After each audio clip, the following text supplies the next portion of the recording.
A revolutionary weapon once held entire empires in its grip, then vanished completely. For centuries, the war chariot was the ultimate symbol of power, the tank of the ancient world that could make or break kingdoms. Yet this dominant technology, which defined an age of bronze and glory, disappeared from battlefields with a speed that puzzles historians to this day. By the end of this exploration, you will understand the perfect storm of economic, tactical, and social forces that erased a king of weapons from history. We will trace its journey from a ceremonial cart to a battlefield terror and unravel why even the most brilliant inventions can reach a dead end. How does a technology that conquers the world suddenly become obsolete?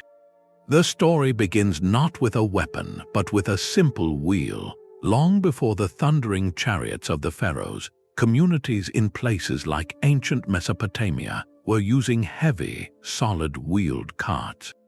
These were lumbering platforms often pulled by oxen, and they served a vital but peaceful purpose. They moved grain, hauled timber, and carried ceremonial objects for important rituals. They were tools of community and commerce, deeply embedded in the rhythm of daily life. Far to the north, on the vast Eurasian steppes, a different kind of mobility was taking shape. Here, people had mastered the horse, but initially for its meat and milk. The idea of riding it or using it to pull a vehicle at speed was still a distant dream. The pieces of the puzzle were scattered across continents, waiting for a series of brilliant connections. The first critical leap was a reimagining of the wheel itself. A solid wooden disc is incredibly strong but also immensely heavy. Every rotation against the ground creates massive friction, demanding tremendous power just to move.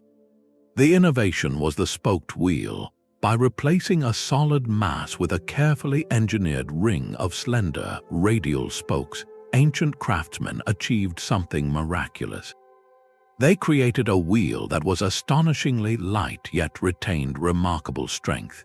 This was not merely an improvement, it was a transformation of the very principle of the wheel. Suddenly, a vehicle could be built for speed, not just for burden, but a light vehicle needs a powerful and agile engine. This was the second parallel revolution happening in the grazing lands of the steppes. Through generations of selective breeding, the horses there became larger, stronger, and more manageable. These were no longer just sources of food, they were potential partners. Their physiology changed, their temperament adapted, and they became capable of being harnessed. The combination was now possible, a spark waiting for a tinderbox. A lightweight, spoked-wheeled cart could be paired with a team of these swift horses. Yet for decades, perhaps centuries, this powerful duo had no clear purpose on the battlefield. It was a novelty, a ceremonial platform for a chieftain, a prestigious racing vehicle for sport. The final ingredient was not a technology, but a thought, a moment of terrifying insight. Someone looked at this fast, maneuverable platform and asked a question that would change history. What if we stood upon it and fought from it? That moment of insight gave birth to a new kind of machine, a predator built for speed and shock. The classic war chariot of the Bronze Age was not a heavy cart, it was a masterpiece of lightweight engineering. Its frame was crafted from flexible woods like ash or elm, bent and joined to create a platform that was both resilient and astonishingly light.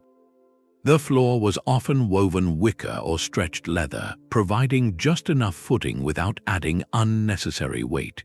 Every component served a dual purpose, strength without mass. The axle itself was a stroke of genius, placed not in the center but far to the rear, creating a distinctive D shape when viewed from above. This placed the bulk of the crew's weight directly over the axle, granting the vehicle an almost uncanny stability during sharp turns at high speed. It could pivot like a dancer while a heavy cart would simply topple over. but the true heart of its performance was the wheel. The spoked wheel was a radical departure from the solid discs of the past. A master wheelwright would carefully carve dozens of slender spokes from durable wood, fitting them with precision into a stout wooden hub and a bent wood rim. This created a wheel that was mostly air, drastically reducing its weight and the rotational force needed to spin it. A team of 2 horses could now pull this featherweight platform at a gallop, something impossible with older designs. This was the cutting edge of its time, the equivalent of swapping out a steam engine for a jet turbine. The crew was a perfectly synchronized pair. One man was the driver, his hands gripping the reins of 2 powerful horses, his entire being focused on navigating the chaotic terrain of the battlefield. His partner was the warrior standing beside him, his body braced against the chariot's frame. His hands were free to wield the weapons that made the chariot truly fearsome. In its earliest forms, this meant a bundle of javelins, light spears that could be hurled with devastating force into enemy ranks from a moving platform. But the chariot's destiny was truly unlocked with another revolutionary technology, the composite bow. Crafted from layers of wood, horn, and sinew, this bow was short enough to manage in a confined space but powerful enough to drive an arrow through armor. Now the chariot became a mobile archery platform, a swift, circling predator that could shower an enemy formation with arrows from a distance, then vanish before a counterattack could be organized. It was a system, a complete package of mobility, stability, and firepower that would dominate warfare for centuries. This new system of warfare did not remain a secret for long. Its first major demonstration on the world stage arrived with terrifying suddenness in the fertile Nile Delta. Around the year 1650 before the Common Era, a people known as the Hyksos, whose name itself means rulers of foreign lands, swept into Egypt. They did not come as a vast, slow-moving horde, but as a concentrated force built around a core of these new, swift chariots. For the Egyptian infantry, accustomed to clashes of massed ranks with shields and spears, the sight must have been incomprehensible. The battlefield was no longer a static line, it was a dynamic, terrifying space. From a cloud of dust would emerge a thundering line of vehicles, moving faster than any man could run. Before the Egyptian lines could brace or reposition, a hail of arrows would descend from these mobile platforms, striking from an unexpected angle. The psychological shock was as potent as the physical damage. Here was an enemy that refused to stand and fight in the traditional way, an enemy that could dictate the terms of the engagement and then vanish back into the dust just as quickly. The chariot allowed the Hyksos elite warriors to concentrate their force at a single weak point, shatter it, and then wheel away before a cohesive response could be mounted. It was the ultimate hit-and-run weapon, turning the very concept of a battle line into a liability. The Hyksos did not just defeat the Egyptian armies, they demoralized and outmaneuvered them, leading to their control of northern Egypt for over a century. This event was a wake-up call that echoed across the ancient world. The lesson was stark and clear: mastery of the chariot meant mastery of the battlefield.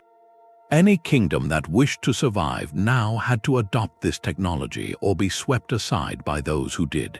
The chariot was no longer just a tool, it had become the essential currency of imperial power, setting in motion an arms race that would define the next several hundred years. Egypt learned the lesson of the Hyksos invasion with brutal clarity.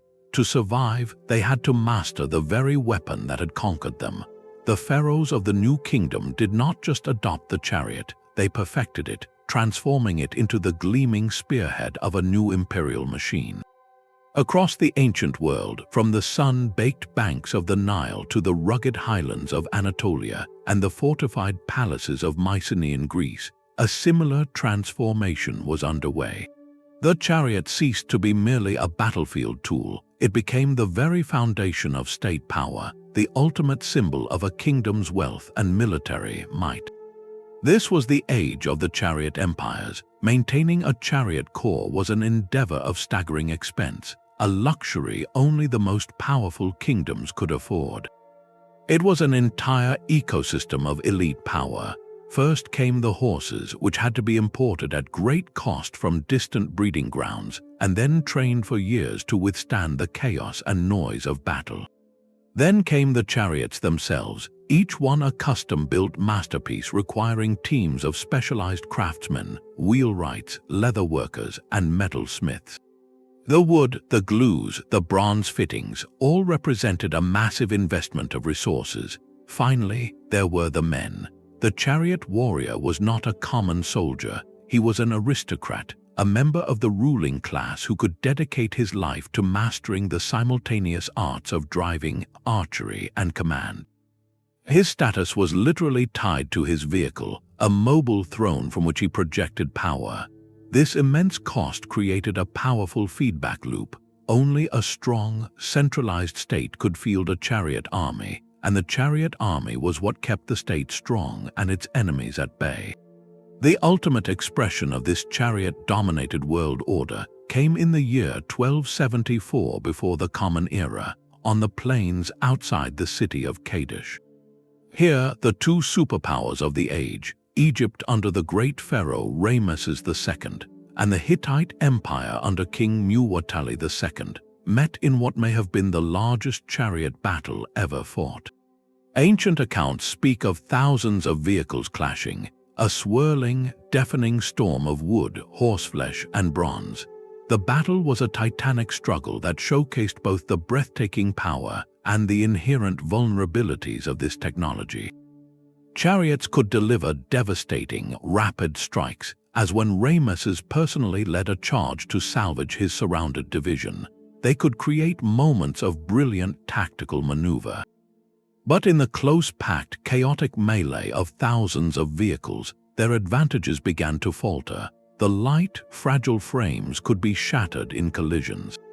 Horses, terrified by the din and confusion, could bolt uncontrollably.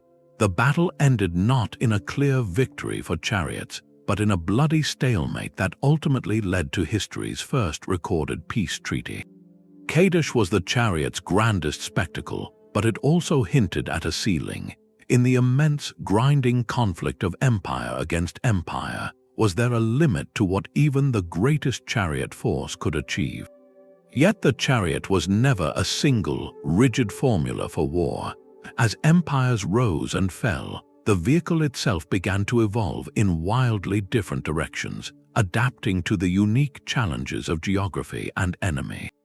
In the open plains where massed infantry ruled, a new, more terrifying version of the chariot emerged. Some kingdoms, like the later Persian Empire, experimented with a heavier design. These were not the agile platforms of the pharaohs, but fortified carriages, sometimes armored with metal plates or leather. Their most fearsome innovation was the scythed wheel. Long curved blades of iron were fitted to the axles, extending outward from the hubs like the spokes of a deadly metal sun. The tactical idea was brutally simple: a direct, head-on charge into dense formations of enemy foot soldiers. As the chariot thundered forward, the whirling blades would become a grisly harvesting tool, designed to mow down men and shatter morale in a single, horrific pass. This was the chariot pushed to its logical, shock-based extreme, transforming it from a mobile archery platform into a close-quarters weapon of pure terror. It represented an attempt to solve the chariot's greatest weakness, its fragility in a sustained melee, by making it the instigator of the melee itself. But for every army that sought to make the chariot heavier, others moved in the opposite direction. On the vast, treeless steppes of Central Asia, peoples like the Scythians perfected a chariot of breathtaking lightness and speed.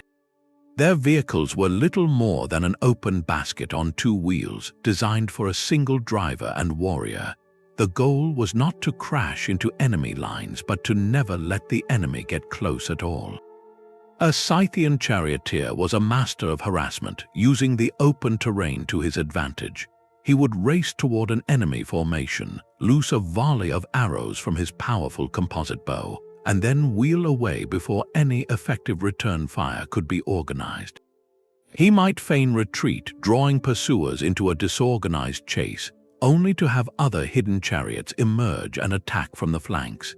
This was warfare as a lethal dance, a game of constant motion where the chariot was less a weapon and more a vector for the true weapon, the mounted archer's bow. This stark contrast reveals a crucial truth: the chariot was not a static invention.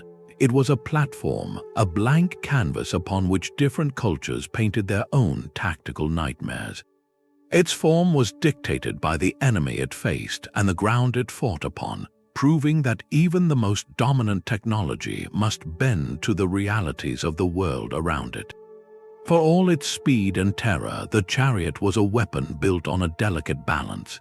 Its supremacy relied on a very specific set of conditions, a perfect stage upon which to perform. The moment that stage began to crumble, the entire system's weaknesses were laid bare. The first and most obvious weakness was the ground beneath its wheels. A chariot was a creature of the open plain. Its lightweight construction and spoked wheels, so brilliant on flat, hard-packed earth, became a profound liability anywhere else. Soft sand, like that found in many deserts, would bog the wheels down to the axles. Dense forests or rocky, broken ground were impassable, turning a swift vehicle into a trapped, fragile target. A muddy field after a rainstorm could end a campaign before a single arrow was fired. This meant a chariot army's strategic options were severely limited. It could only fight where the terrain allowed, granting a clever opponent the power to choose the battlefield and negate its greatest advantage entirely. Then there was the immense, rumbling beast of logistics trailing behind every chariot squadron. This was not just an army, it was a traveling industrial complex. Each vehicle required a small army of its own just to keep it functional. Teams of skilled wheelwrights and carpenters had to be on hand to repair shattered frames and replace broken spokes after every engagement. A constant supply of specialized wood, leather, and bronze fittings had to follow the campaign. And above all, there were the horses. A war horse is a high-performance athlete with a demanding diet. A single chariot team might consume over 20 pounds of grain and fodder each day. Multiply that by hundreds or thousands of chariots, and you have a supply chain of staggering scale and vulnerability. An enemy that could raid your supply trains or burn the grasslands you depended on could cripple your chariot force without ever facing it in battle.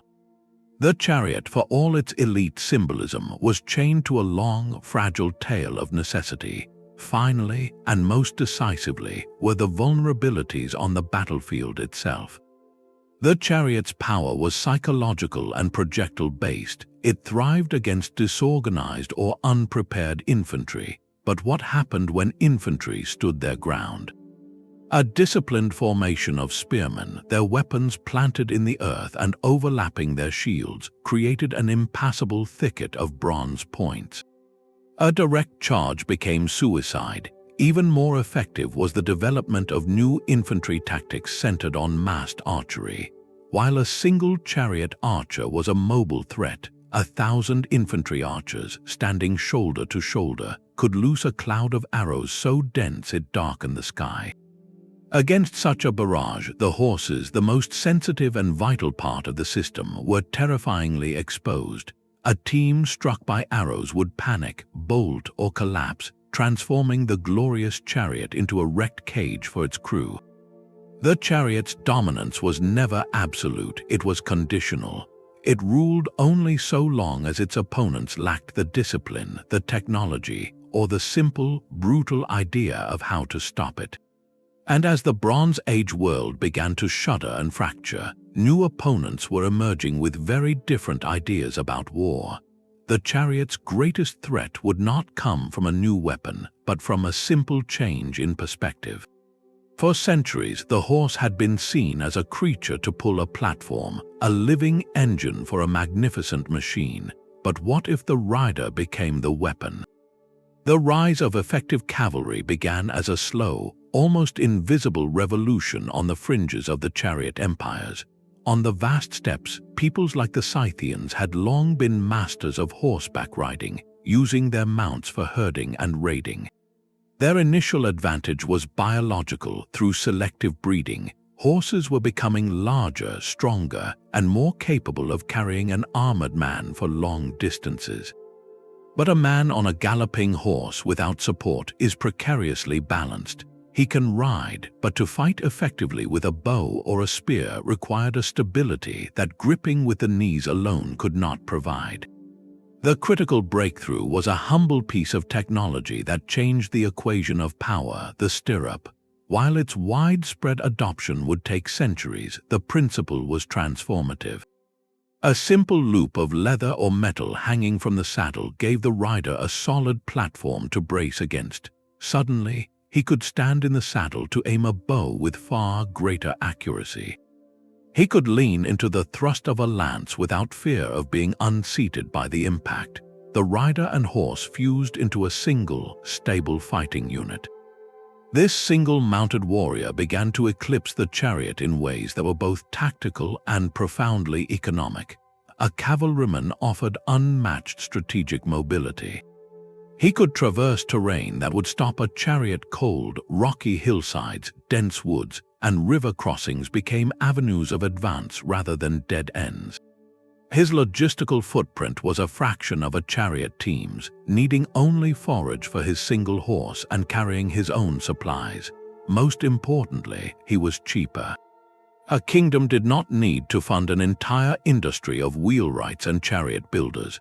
It just needed a man, a horse, a saddle, and a weapon. The chariot's unique selling points, speed, and a stable platform for archery were being replicated and surpassed by a system that was more versatile, more resilient, and far less expensive to field in large numbers. The age of the aristocratic charioteer, the symbol of an entire social order, was being quietly challenged by the mounted warrior, a figure who represented a new, more adaptable kind of power. Meanwhile, a different kind of revolution was taking place on the ground. Among the very troops the chariots were meant to terrify, infantry was learning to stand its ground. The key was not a new weapon, but a new idea, discipline. For a chariot charge to work, it relied on a very human reaction, panic. When a line of soldiers broke and ran, they became easy targets, cut down from behind. But what if they did not run? What if they stood together, a wall of men and metal? This tactical counter-revolution found its masters in the armies of Assyria. The Assyrians built their empire not on the glory of the chariot charge, but on the relentless grind of professional, well-drilled foot soldiers. Among their core units were shield-bearers and spearmen trained to operate as one. When faced with an oncoming chariot attack, these units would lock their large, rectangular shields together, creating a continuous barrier. From behind this wall, ranks of soldiers would level their long spears, presenting a dense, bristling forest of bronze-tipped points. This was no longer a target, it was a fortress. A chariot team, even one driven with desperate courage, would see this and face a brutal calculation. To continue the charge meant driving horses, sensitive animals terrified of pain, directly into a wall of sharp metal. The lead horses would impale themselves, the chariot behind them would crash into the wreckage, and the crew would be thrown into the midst of vengeful infantry. The Assyrian formation transformed the chariot's greatest strength, its momentum, into its own instrument of destruction. The psychological shock now worked in reverse. The unbreakable wall demoralized the attacker. This was a complete inversion of the old battlefield logic. The chariot, designed to dominate open space, was now rendered useless by infantry that refused to give it any space at all. This concept of disciplined mass would be taken to its ultimate expression centuries later, in the rocky hills of Greece. Here, the city-states developed the phalanx, a formation so simple and so devastating that it would define warfare for generations. The Greek hoplite was a citizen soldier, armored in bronze and armed with a spear over 8 feet long, the dory. He did not fight alone. He stood shoulder to shoulder with his neighbors, each man's large, round shield protecting not only himself, but the man to his left. When they marched forward, they became a single entity, a moving block of wood, bronze, and human will. To a chariot, the phalanx presented an impossible problem. There were no flanks to circle, no gaps to exploit, just an advancing wall of overlapping shields and a hedge of spear points projecting in a deadly line. A direct assault was pure suicide, a guarantee of shattered wheels, fallen horses, and a swift end for the crew. The chariot could harass the edges, it could try to lure parts of the formation out of position, but it could not break the core. The rise of these disciplined formations signaled a profound shift. The battlefield was no longer a stage for heroic, individual warriors in chariots. It was becoming a chessboard for collective, organized mass. The value was no longer in the speed of a few, but in the unyielding strength of the many. And as this new infantry rose, the economic pillar that supported the glorious chariot was beginning to crack under a weight it could never have foreseen. The world that had been built by chariots began to fall apart. Around the year 1200 before the Common Era, a wave of profound crisis swept across the eastern Mediterranean and Near East, an event historians now call the Bronze Age collapse. It was not a single war or conquest, but a cascading failure of an entire interconnected world. The great palaces of the Mycenaean Greeks were burned and abandoned. The mighty Hittite Empire in Anatolia disintegrated into scattered fragments. Trading routes that had carried tin, copper, and luxury goods for centuries fell silent. This was more than political change. It was a systems failure on a civilizational scale. And at the heart of this failing system was the very infrastructure that made the chariot possible. The chariot elite were not just warriors, they were the pinnacle of a fragile, top-heavy economy. Their power depended entirely on the palace, a centralized hub that collected taxes, stored vast surpluses of grain, and directed the labor of countless artisans. The palace fed the horses, it paid the wheelwrights, it supplied the bronze for fittings and weapons. When the palaces fell, the entire support structure vanished overnight. The specialized craftsmen who knew how to steam, bend wood for chariot frames, or weave the perfect tension for a spoked wheel were scattered, or their knowledge was lost. The long-distance trade networks that supplied critical materials like tin for bronze were severed, making it impossible to repair or build new vehicles. The elaborate training grounds for aristocratic warriors and their drivers disappeared. The chariot core, that magnificent symbol of imperial power, was revealed to be astonishingly vulnerable. It could not exist without the complex, peaceful society that surrounded it. In the chaos of collapse, the priorities of survival shifted dramatically. Communities fractured, populations moved, and warfare became localized, desperate, and fought over scarcer resources. In this new, harder world, the economics of defense were recalculated. Feeding and maintaining a single warhorse for a mounted rider was a challenge, but it was possible for a smaller community or a wandering band. Building, maintaining, and supplying a full chariot team, however, was now an impossible luxury. The chariot was a greenhouse flower bred for a stable, wealthy climate. When the storms of history arrived, it was among the first things to wither. This collapse did not invent the chariot's competitors like disciplined infantry or early cavalry, but it created the perfect conditions for them to rise. In the ashes of the old kingdoms, a new, more resilient and adaptable way of fighting was waiting to take its place. Iron was the final, decisive nail in the chariot's coffin, but not for the reasons you might think. This new metal did not arrive as a miracle material, instantly superior in every way to the gleaming bronze of the chariot age. In fact, for generations, early iron weapons were often inferior, softer, and more prone to bending than their expertly crafted bronze counterparts. The revolution was not in quality but in economics. Bronze was an aristocrat's alloy. Its very existence depended on a delicate, long-distance dance of trade, requiring copper from one distant land and the even rarer tin from another, all smelted and alloyed by specialized craftsmen in centralized workshops. This scarcity made bronze expensive, a luxury metal reserved for the elite, for kings, their bodyguards, and of course, the warriors of the chariot corps. Iron, by contrast, was a democrat. Iron ore was far more common, found in deposits across many regions. The knowledge of smelting it, once mastered, spread rapidly because it freed communities from reliance on those fragile, far-flung trade networks. You did not need a king's treasury to equip a soldier with iron. A village blacksmith with a local source of ore and a simple forge could produce a serviceable spearhead, a functional sword, or a sturdy helmet. This simple shift in accessibility changed the very mathematics of warfare. Before, outfitting a large infantry force with bronze was a staggering financial burden, limiting the size and capability of most foot soldier armies. Now, a city-state or a rising kingdom could afford to equip not dozens, but hundreds or even thousands of men with solid iron weapons and basic armor.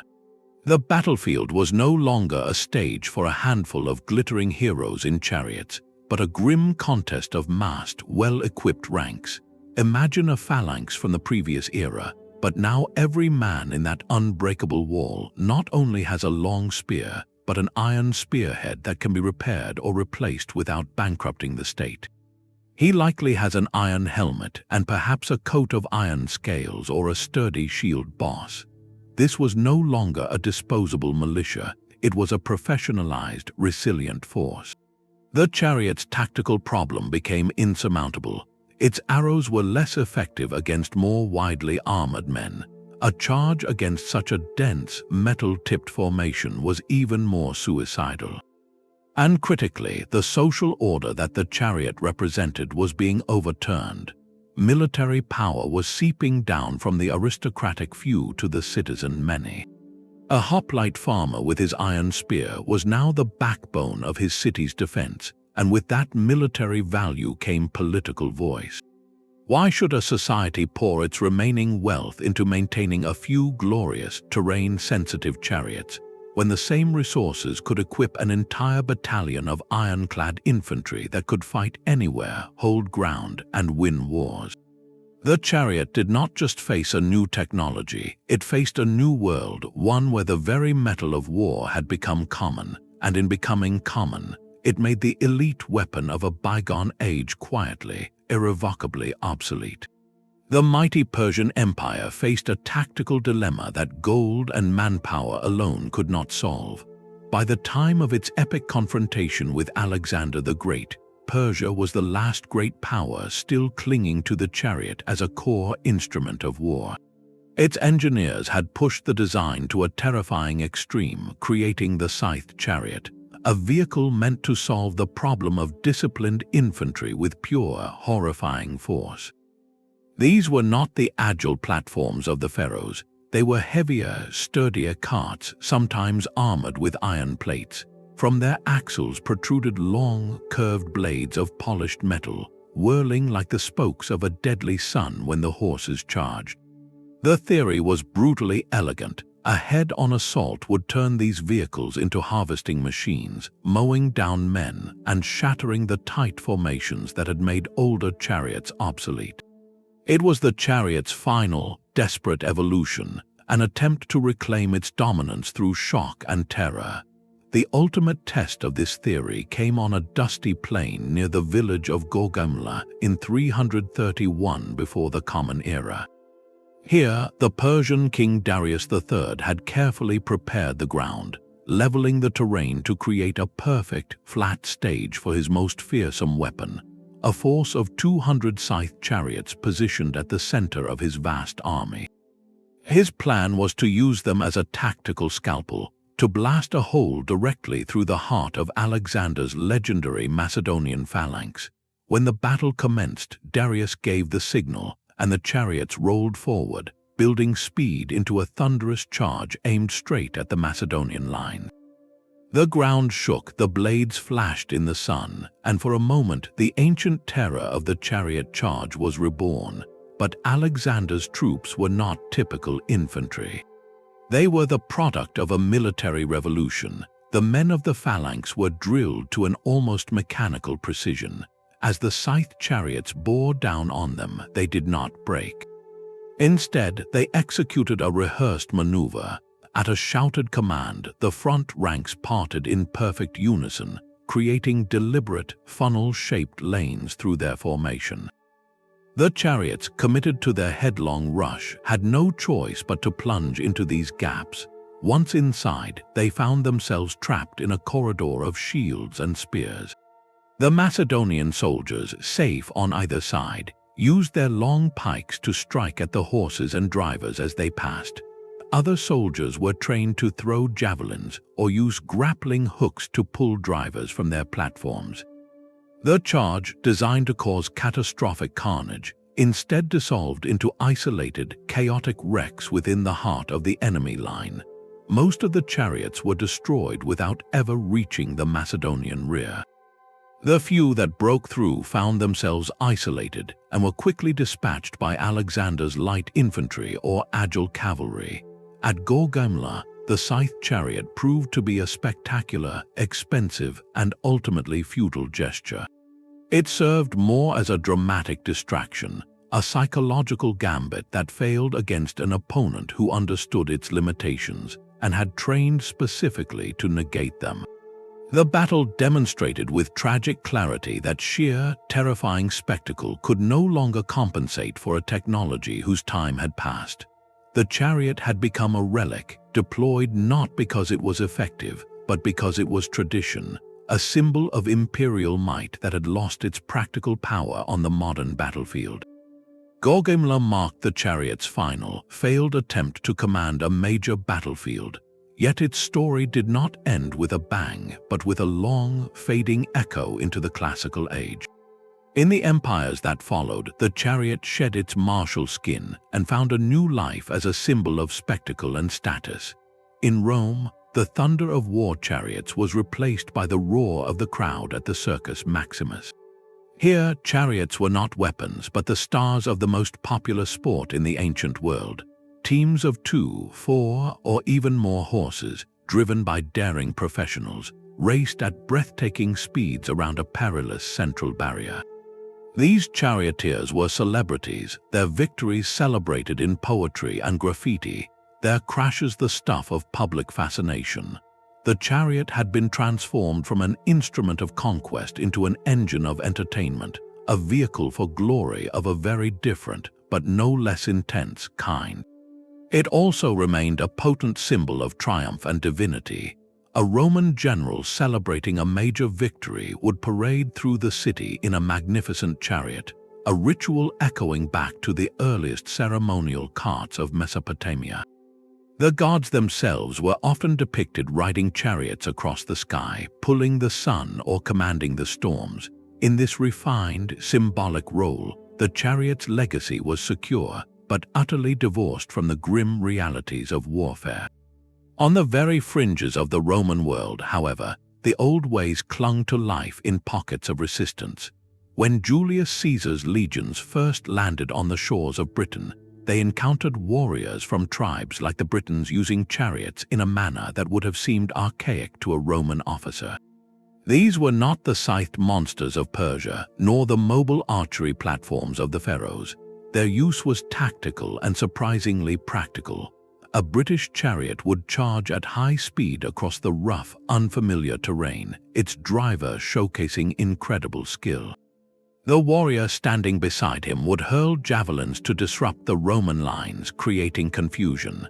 Then, at the critical moment, the warrior would leap from the moving platform to fight on foot with sword and shield, while the driver would swiftly withdraw the chariot to a safe distance, ready to swoop in for a rescue if needed. In essence, the chariot served as a highly mobile battlefield taxi, a means of delivering a noble warrior to the point of greatest impact and ensuring his escape. To Caesar's disciplined legionaries, armed with their pilum javelins and fighting in tight, adaptable formations, this tactic was more a curious nuisance than an existential threat. It was a remnant of a bygone era, effective only through the element of surprise and the difficulty of the terrain. Once the Romans adapted, the chariot's brief reappearance as a tool of war flickered out. By the dawn of the Common Era, the chariot's long journey from world-changing weapon to ceremonial relic was complete. In serious warfare, it was an anachronism, a memory preserved in stone carvings and epic poetry, while the future belonged to the massed infantry legion and the versatile cavalryman. Yet the story of the chariot's disappearance has a fascinating exception, a kind of historical echo that persisted on the vast, open edges of the world. While the empires of the Mediterranean and Near East abandoned the chariot for new ways of war, its use continued for centuries more in distant places like the Warring States period in China and among the nomadic cultures of the Eurasian steppes. This was not because these cultures were backward, but because their unique circumstances kept the chariot relevant long after its obsolescence elsewhere. In China, the chariot retained a powerful dual role. On the one hand, it remained a potent symbol of aristocratic status and authority, a rolling throne that announced the power and nobility of a commander. The social prestige attached to chariot warfare was deeply ingrained, woven into the fabric of state ritual and elite identity, but it also had a practical, tactical niche. The conflicts between the warring states often involved massive, conscript armies that were less uniformly disciplined than, say, a Macedonian phalanx or a Roman legion. Against such forces, the chariot could still function effectively as a mobile command platform and a shock weapon, especially when used in coordinated masses on the open plains of northern China. It was a tool for breaking the will of less cohesive infantry, a role that had vanished in the face of more professionalized armies to the west. Even more enduring was the chariot's life on the steppes. For nomadic peoples, the vehicle was never the sole center of military power as it had been for the Bronze Age palaces. Instead, it existed alongside, and often in support of, their primary strength, mounted horse archers. Here, the chariot served a specific logistical and tactical purpose. It could act as a mobile fortress, a protected supply wagon that carried extra arrows, water, and supplies for a warband on the move. In battle, it could form a defensive corral for the tribe's non-combatants and animals, a stationary strongpoint from which archers could provide supporting fire. Against other steppe rivals or sedentary armies unfamiliar with their tactics, a charge of chariots could still create the necessary disruption for the more agile cavalry to exploit. The persistence of the chariot in these regions underscores a crucial point. Its disappearance was not a single, global event flicking a switch from on to off. It was a trend, a retreat driven by specific military innovations in the core areas of civilization, where disciplined infantry and versatile cavalry raised the cost of using chariots to an unsustainable level. On the periphery, where those specific conditions did not yet apply, the old technology found a prolonged, adapted usefulness. The chariot faded not because it was universally useless, but because the world that had created it, a world of palace economies and aristocratic champions, was itself transforming. In the end, its story is a powerful lesson in how the value of a technology is never absolute, but always relative to the world it inhabits. The true cost of a chariot army was measured not just in gold, but in an entire society's structure. At its peak, the chariot was far more than a weapon. It was the physical embodiment of a specific social contract, one that balanced on a precarious and wildly expensive economic pyramid. The warrior in his chariot was an aristocrat, a member of a tiny elite whose status, wealth, and very identity were forged in the ownership and mastery of that complex machine. His position required a lifetime of specialized training, not just in archery, but in the art of controlling a team of horses at a full gallop over broken ground. This was not a skill you could teach to a conscripted farmer in a few months. It was the birthright and career of a privileged few, and supporting that single warrior was a hidden army of others. There were the breeders who supplied the horses, the trainers who prepared them, the wheelwrights who mastered the precise art of the spoked wheel, the carpenters who bent the wood for the frame, and the leather workers who crafted the harnesses. Each chariot represented a massive funneling of resources, talent, and labor toward a single point of aristocratic power. For the great Bronze Age palaces, this was a sustainable model. Centralized authority controlled vast grain stores and long-distance trade networks, directing this wealth upward to maintain the chariot core that, in turn, protected that very authority. It was a closed, self-justifying loop of power, but when that loop broke during the turmoil of the Bronze Age collapse, the economics became impossible. The collapse shattered the palaces, the storage systems, and the trade routes. Suddenly, the incredibly intricate supply chain behind every chariot squadron snapped. You could not maintain a chariot force with local resources alone. The specialized materials and knowledge were too dispersed. In the harder, poorer world that emerged, kingdoms and rising states faced a brutal new calculation. They needed larger armies to control territory and defend against myriad threats, but they had far less concentrated wealth to spend. The chariot, in this new equation, was a terrible investment. Why pour the resources needed for 50 chariots, with all their support personnel and fragile logistics, into a force of only 100 elite warriors? That same investment could now equip and feed 1,000 infantrymen with iron weapons, or 500 versatile cavalry riders. The shift was not merely tactical, it was profoundly democratic. Military value began to migrate from the aristocratic few to the citizen many. A hoplite farmer in Greece, armed with his own spear and shield, derived his political voice from his role in the phalanx. A Roman legionary, equipped by the state but drawn from the citizen body, was the engine of empire. Their power was collective, rooted in discipline and numbers, not in individual heroic status tied to a vehicle.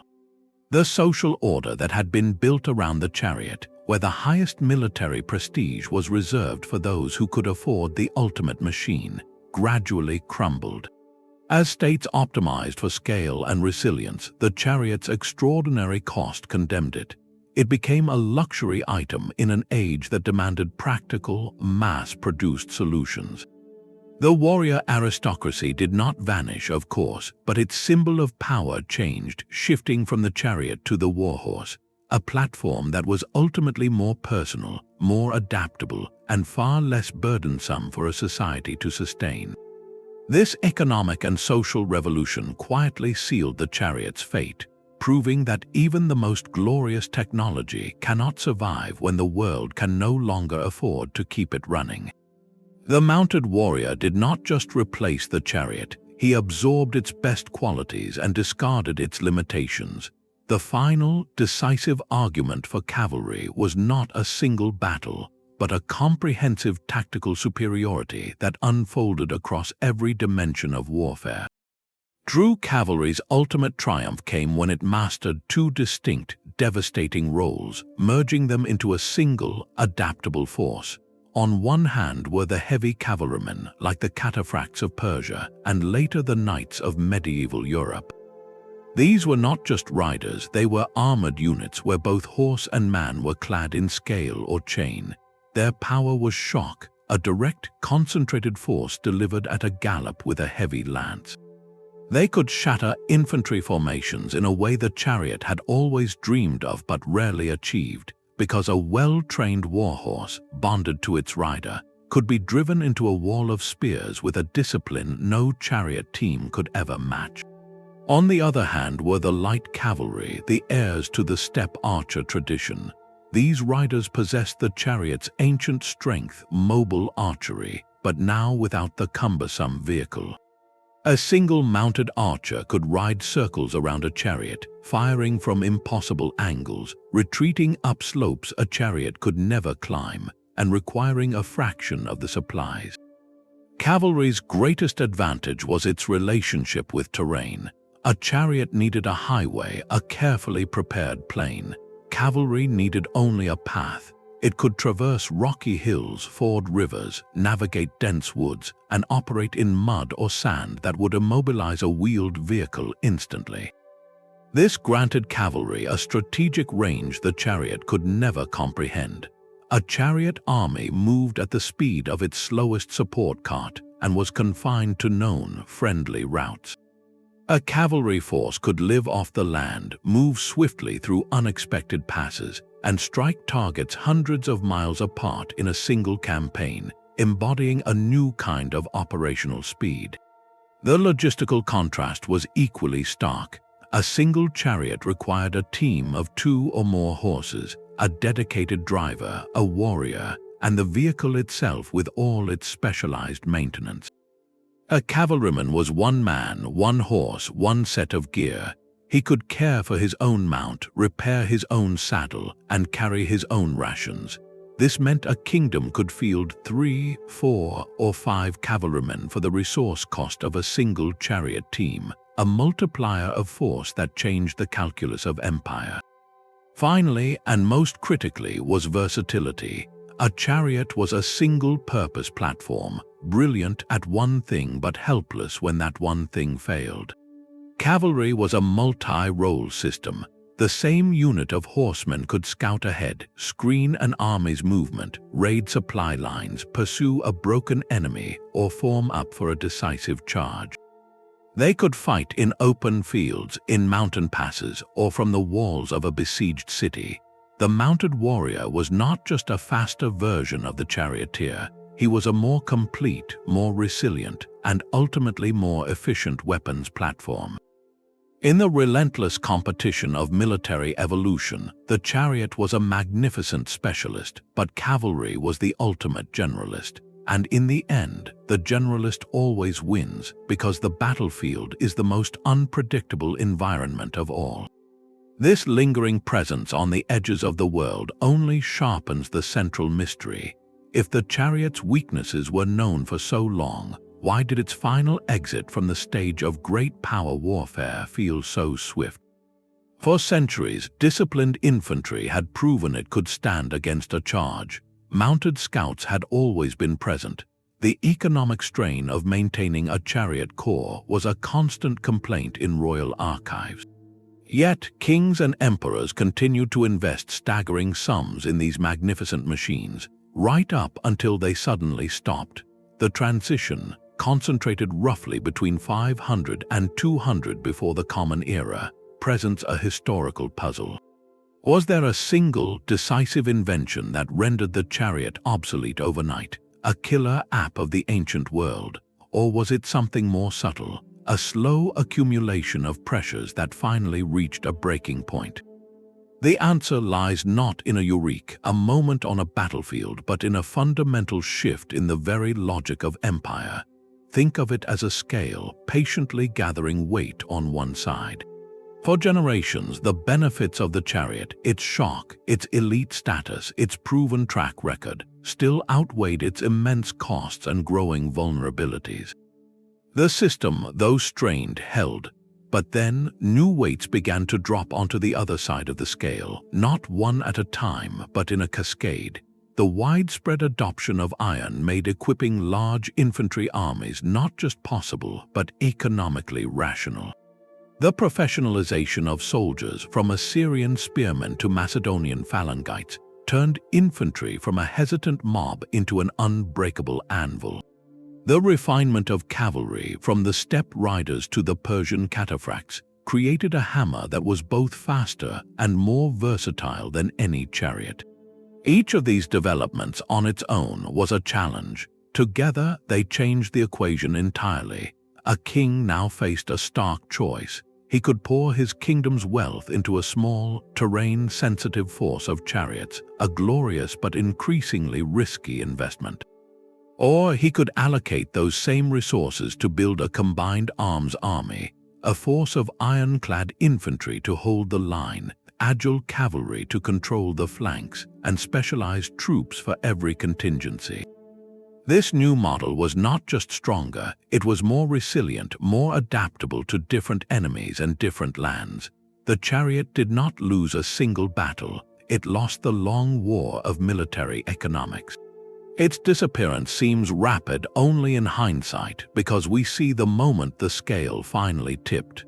It was the culmination of a perfect storm, where centuries of tactical innovation, economic reality, and social change all converged to make the continued use of the chariot not just unwise but illogical. The world had simply outgrown the need for a machine that required a palace to sustain it. We can trace the chariot's fading echo not through grand battles, but through the quieter language of the past left in the ground and on stone. The archaeological record offers a silent but powerful testimony to this technological shift. One of the most telling signs is the decline of the chariot burial. In the height of the chariot's power from Mycenaean to ancient China, the vehicle was so central to a warrior's identity that he was often buried with it, a final statement of status intended for the afterlife. These elaborate graves containing the carefully dismantled chariot, its horses, and sometimes even its driver, speak to a culture where this machine was inseparable from elite power. As centuries passed, these burials become far less common, eventually vanishing. The societal investment in this symbol was no longer worth the profound cost, even in death. This changing perception is mirrored vividly in art and sculpture. Earlier carvings on Egyptian temple walls or Assyrian palace reliefs show the chariot in its element, the pharaoh triumphant over foes, the king hunting lions from its platform. It is depicted as an instrument of dominion, dynamic and central to the scene. Later art tells a different story. In classical Greek pottery or Roman mosaics, the chariot is increasingly shown in the context of sport, racing in the hippodrome, or in myth, carrying a god across the heavens. Its portrayal shifts from a tool of war to one of ceremony, entertainment, and legend. The artistic narrative moves the chariot from the battlefield to the realm of spectacle, a clear visual demotion in its practical importance. Written histories from the classical world provide the final, explicit confirmation. Greek historians like Herodotus and Xenophon, writing about their encounters with the Persian Empire, describe Persian scythed chariots not with awe, but with a tone of clinical curiosity, often noting their ineffectiveness. They recount the failures at battles like Cunaxa and Gaugamela not as surprises but as expected outcomes. These are not reports on a fearsome new weapon, they are post-mortems on an outdated system, analyzed by men who represented a new way of war. The texts treat the chariot as a tactical relic, a tradition stubbornly clung to by an old empire, and their accounts are less about its power and more about how to defeat it. When the historians of the winning side describe your supreme weapon as a curious antique, its time is unmistakably over. Together, this tapestry of evidence, from silent graves to celebratory art to dismissive texts, weaves a consistent picture. It shows a technology not suddenly destroyed, but gradually sidelined, its military function stripped away until only its shell remained for pageantry and memory. The chariot's departure from the battlefield was not a death, but a metamorphosis. Its military function faded, yet its symbolic power proved immortal, migrating into the very heart of culture, spectacle, and story. This is where we must separate the dusty reality of the workshop from the gleaming legacy in the human imagination. In practical terms, the war chariot was finished, a complex solution to problems that newer, simpler technologies had solved. But as a symbol, it was just beginning a second, endless life. Its image became unmoored from the limitations of wood and horseflesh, ascending into the realm of gods and heroes. Across the ancient world, deities were depicted commanding chariots. The Greek sun god Helios drove his golden chariot across the sky each day. The Norse god Thor rode through thunderclouds in a chariot pulled by magical goats. In Hindu tradition, even the teacher Krishna served as a charioteer in the epic Bhagavad Gita. The chariot, in these stories, was no longer a tool of man, but a vehicle for cosmic forces, a symbol of divine authority and celestial motion.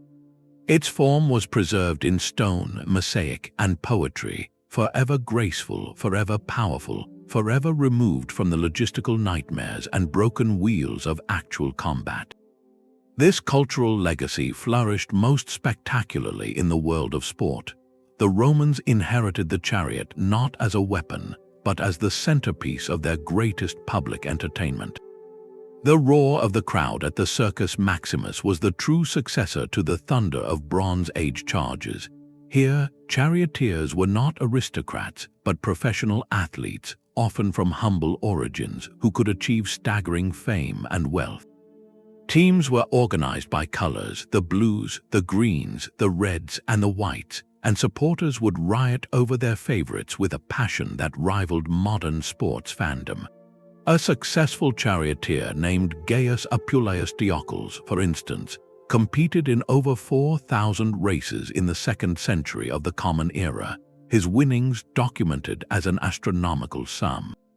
The chariot race was a direct, visceral inheritance of the chariot's core appeal, speed, danger, and dazzling skill, but its purpose was purely civic, a tool for social cohesion and political spectacle that had nothing to do with war.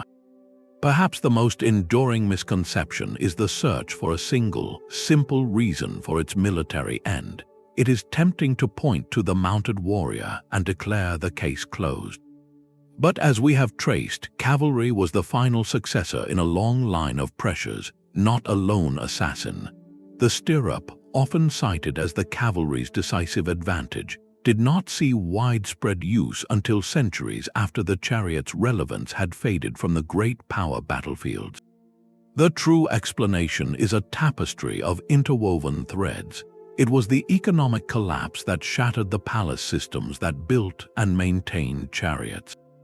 It was the rise of disciplined professional infantry that refused to break before a charge. It was the democratization of iron that made arming masses of soldiers feasible. It was the superior versatility and terrain independence of the individual horseman. No one of these factors alone killed the chariot, but together they changed the fundamental calculus of warfare. A society could no longer justify the immense cost for a weapon with such glaring and exploitable vulnerabilities. The chariot did not lose to a better machine, it lost to a better system, a more resilient and adaptable way of organizing violence and the society that wages it.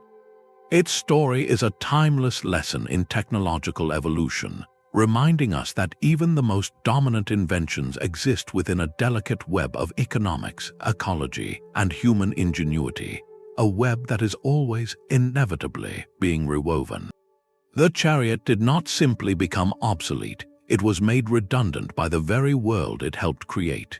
Its dominance on the battlefield forced everyone else to adapt, to think harder, and to innovate in ways that ultimately rendered the chariot itself unnecessary. This was not a case of one weapon replacing another, like swapping a bronze sword for an iron one. It was a complete systemic shift in how societies organized for war, paid for it, and fought it. The chariot was a victim of its own spectacular success. By establishing a paradigm of elite, mobile, projectile-based warfare, it set the rules of the game. And in response, its opponents spent centuries developing the counters, disciplined infantry, versatile cavalry, and economic models that could finally break those rules. The chariot's immense cost, once the mark of its supreme status, became its fatal flaw in the new Iron Age reality. When military power began to democratize, spreading from a handful of aristocratic champions to thousands of citizen soldiers, the extravagant economics of the chariot corps became a burden no rising state could afford to carry. Its story is a powerful echo in the long history of technology. We see it again and again, from the mighty battleship to the strategic bomber, where a revolutionary weapon defines an era, only to be eclipsed when the world evolves a cheaper, simpler, or more adaptable answer. The life cycle of dominance is always followed by the challenge of obsolescence. What other ancient technologies followed a similar arc from essential to forgotten? Share your thoughts in the comments below, and for more explorations of how the past shapes our understanding of innovation, be sure to check out the suggested videos.